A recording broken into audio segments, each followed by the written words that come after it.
Hey there, I wanted to show everybody how the Smoke Daddy was working. I got it a couple of years ago.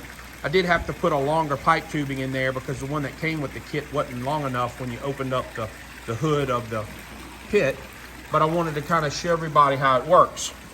You can see the pellet smokers in the back, and when you lift this hood up, you can see all of that smoke coming in. So I just wanted to kind of show everybody the brisket. It's a 5-pound brisket. I injected it with some beef au jus, the bouillon paste, and mixed it with water.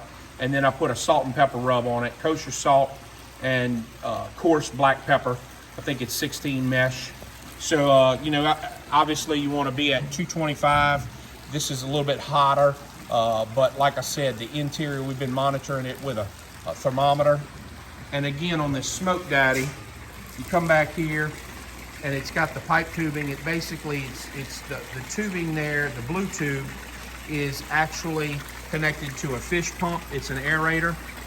And when you're using this, you know, don't think that you can use lighter fluid as a kind of accelerant, because I've done that before and it made the smoke kind of taste gassy.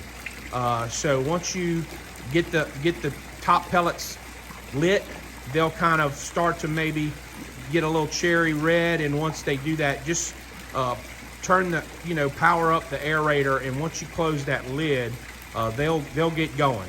So I just wanted to kind of share that tip that I use. Maybe you were frustrated with, you know, getting it started, but that process for me works.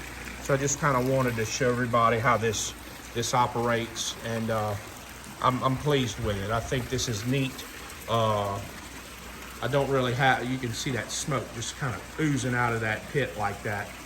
I don't really have a favorite pellet right now to recommend, but so I'm just going to kind of play around with that and share that later on. But anyway, I hope that this helps, and thanks for watching.